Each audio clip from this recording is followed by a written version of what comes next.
This winter has been interesting. We've had record high temps, barely any snow, and really harsh ice conditions. But if you're anything like me, or if you live in the Northwoods, you might think that this winter has been some of the best conditions for ice fishing. Right now, I am driving on Lake Winnipegashish, and there is barely any snow, a few drifts here and there, but I can basically drive wherever I want to out here right now. Usually there'd be probably about 2 feet of snow where I'm at right here, but it's basically an ice rink. And sure, the ice hasn't been great as far as thickness goes, but as far as being able to go somewhere and not get stuck in multiple feet of snow, this has been a great year. So I'm going to complete my roughly 2-mile journey to my spot, and let's get set up. All right, so I just made it to my spot here. We got a tip up there and probably about 16, 17. And then I'm going to be fishing right here. I know I usually advocate for getting your line spread out, and I know that's pretty close, but that one being at 16, 17, this is in about 27, 28, so a pretty big depth difference here, and this is just a break line that runs this way. So I'm mainly just trying to cover 2 different depths here. It doesn't really matter if I have my tip up way over there, because that fish is eventually going to make its way to me anyways, so might as well have it close to me. And then it is pretty windy, so I got my car parked here, and hopefully that acts as a windbreak for my shack here. All right, so finally just got set up. Definitely took a little bit, brought a lot of stuff out here, but I'll show you what's going on. So we got the heater there up on top of a crate because we don't want it to melt a hole in the ice. We got my Vexilar, we got floor mats down, and you can see I actually cut a hole in that one there, and just for the hole in the shack, and then I actually turned that into a hole cover for the tip up, which is outside. And then got my bait, bunch of shiners and fatheads, and we got my cot, which is definitely pretty messy right now, but we'll fix that later. And a light and a rattle reel, which is thawing out for later tonight. And the goal is to see how many burbot we can pull through that hole.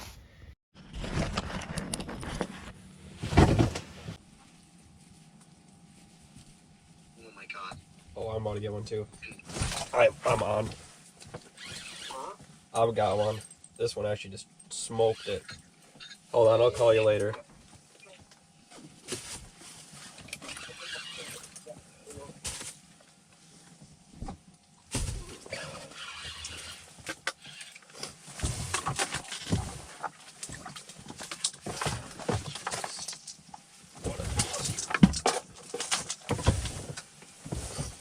Feels like a nice fish. Oh yeah, it's a nice pout.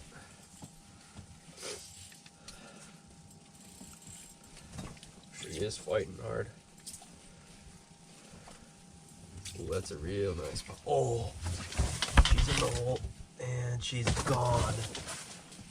It's now over. Okay.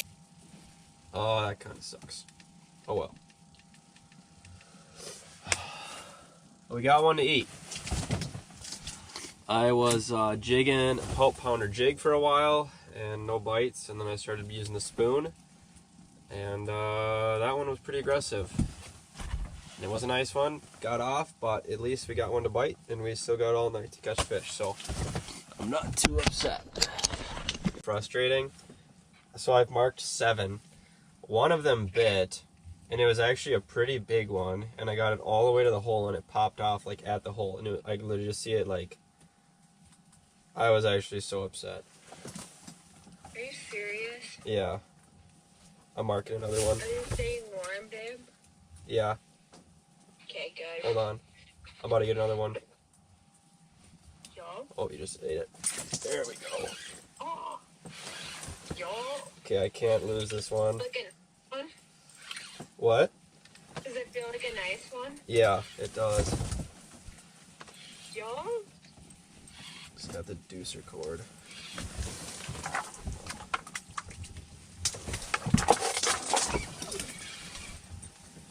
that's a nice one.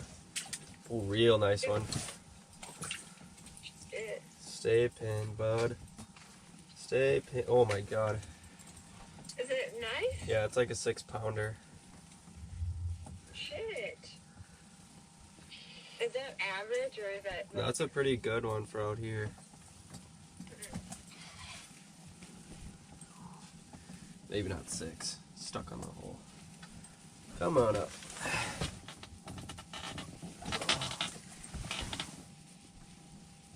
Got him. Okay. Yo.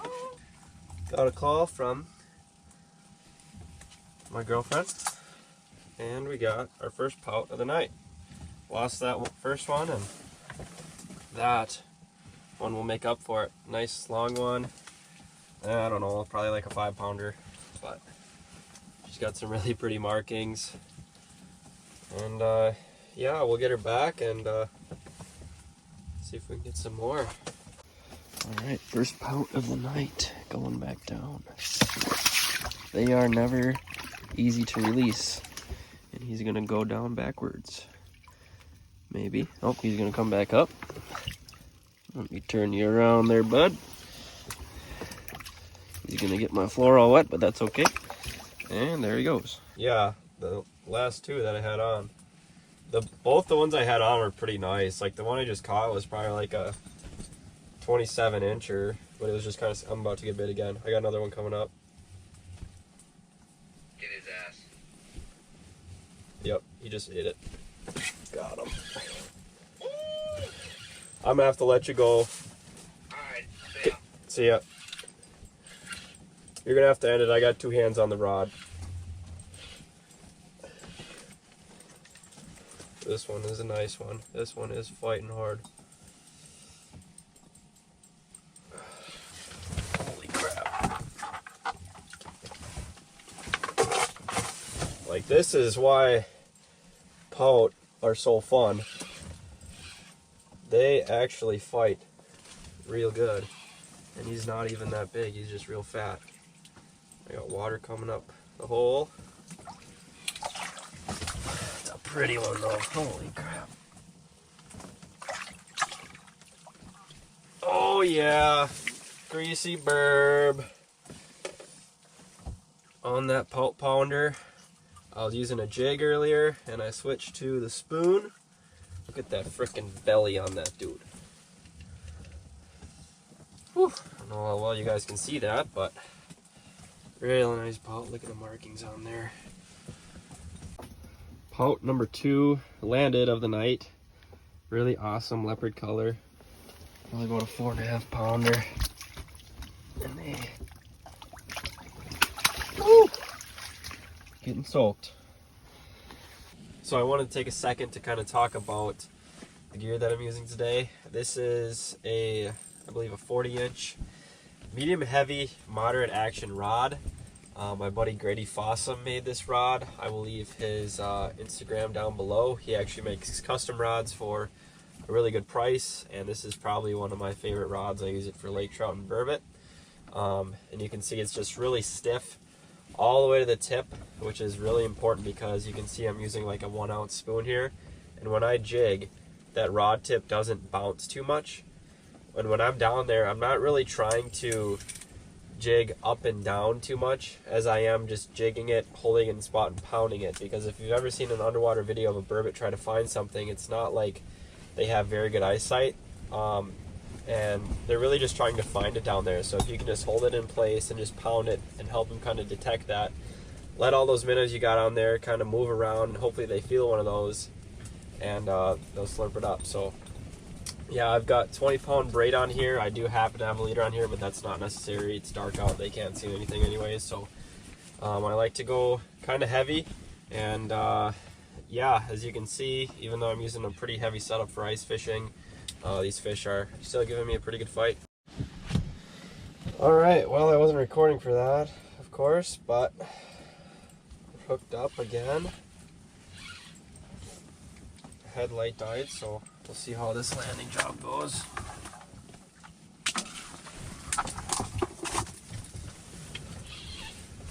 was decent.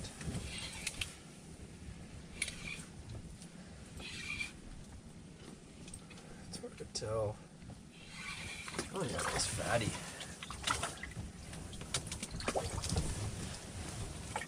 Oh, that's a big one actually. That is a nice fish. Once again, just a super pretty one. Nice fish too, probably 5.5, 6 pounder. Alright, thanks for playing. So I'm currently batting.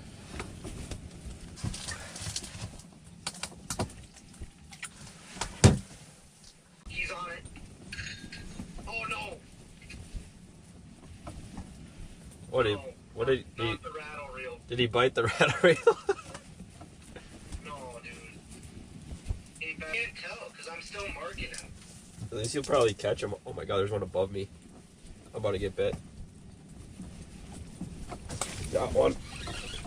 Oh, yeah, boy. Alright, Alright, see ya. see ya. This is a little one.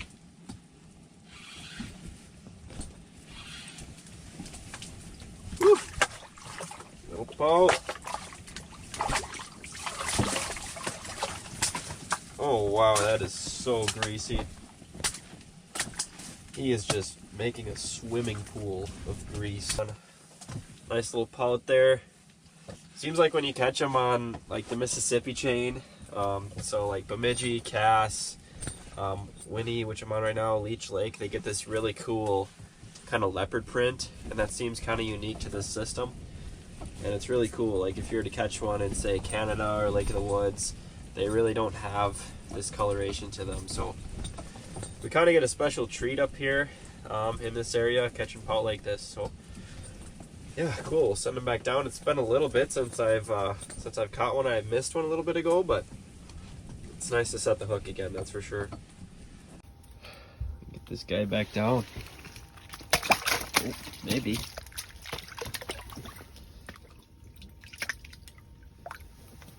Let's see if he makes it. There he goes. Turn himself around. There we go. Currently batting, I want to say 4 for 8. I've had 8 bites and I've messed up on 4 of them, which is actually pretty strange because usually when you get a bite from a burbot, it's a pretty good chance that it's going to come topside. So it's weird that I'm missing out on these opportunities, but whatever, it happens, we'll keep going. All right, so for dinner today, we've got some good old Chef Boyardee. I like to keep it simple. Throw her on the heater and just jig while she cooks. Oh, I'm marking. Come on, do it, buddy. There we go. Feels like a smaller one. Maybe not. You can see these guys just fight so hard.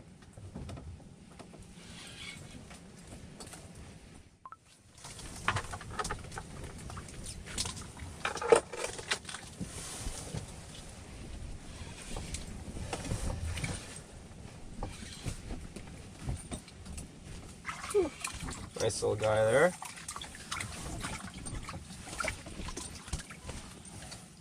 Oh, only a smaller one of the night, 2.5 pounder. But I've actually had a pretty good average tonight. But we'll take them.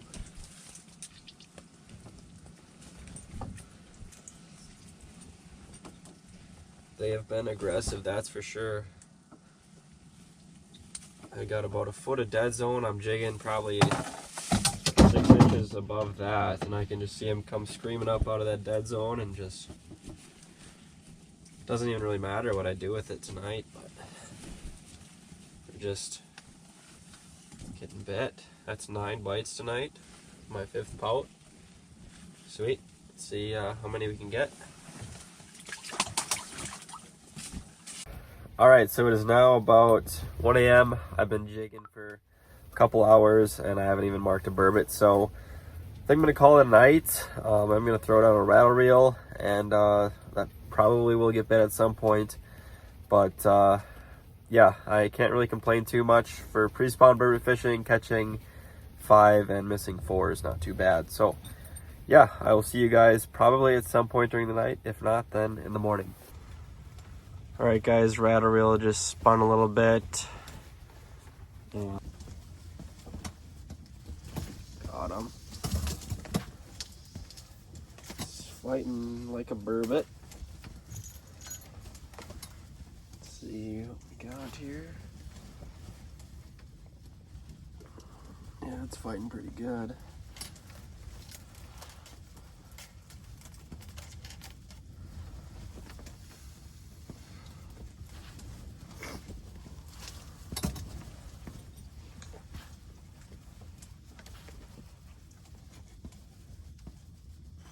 Yep, we got a burb.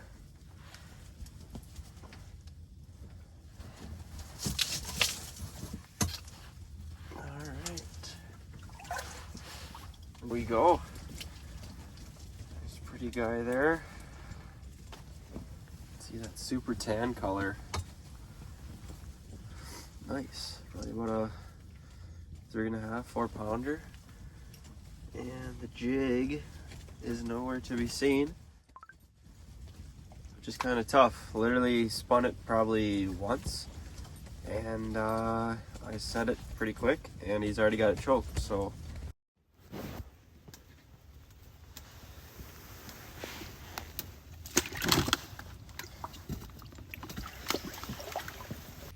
all right, so this is what I put on my rattle reel. Pretty much just a teardrop jig.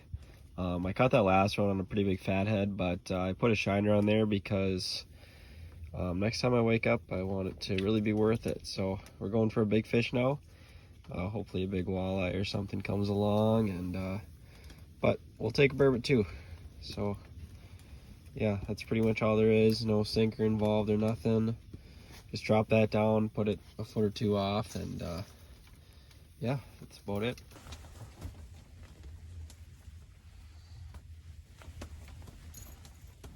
All right, we got another rattle reel. It's 3:30. It is super windy and cold out.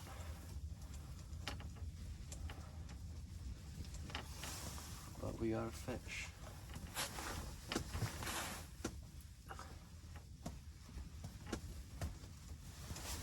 Got him. This might be a walleye. It's giving some different head shakes. We'll see. It's feeling like a walleye. He has a nice big walleye. Yep. Cool. Alright. Not the target species of the night, but we will take it like that. Probably a, I don't know, 24, 25 incher. Cool. Alright.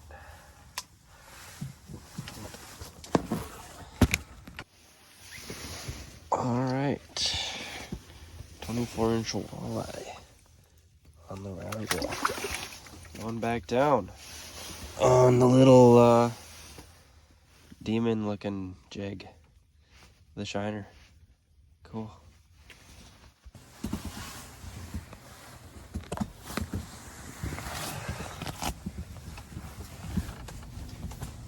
Whew. That's bright.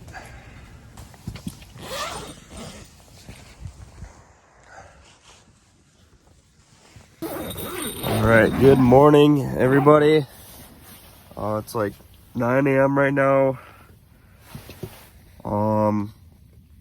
Sleeping last night, I'd probably rated a good 2 out of 10, which is actually pretty par for the course as far as ice camping goes. But I don't know if I mentioned this, but last night it was like 1 degree all night and very windy, and it was not warm, and the shack has just been blowing around like you can probably see in the background all night. Yeah, so it was a tough sleep, but anyways, we did catch some fish, so that was good. And yeah, it's time to pack up, and I'll talk to you guys after I do that. All right, so we got everything packed up. It was pretty cold, but we're making our way up the lake, and yeah, it was pretty decent time out here. I would have liked to catch more fish, but oh well, definitely had some missed opportunities, and that's just how fishing goes sometimes. So hopefully you guys enjoyed. Hopefully you guys learned something. Bird fishing is really just kicking off here right now. It's kind of that pre-spawn time, so if you are getting out, it's a good time to go try and catch a big fat one. And coming up here, probably early March, I'd say they're going to start spawning, so that's the best time if you want to get out and catch a whole bunch of them. So yeah, Burbot, hopefully you guys enjoyed, and as always, remember to keep on bagging them.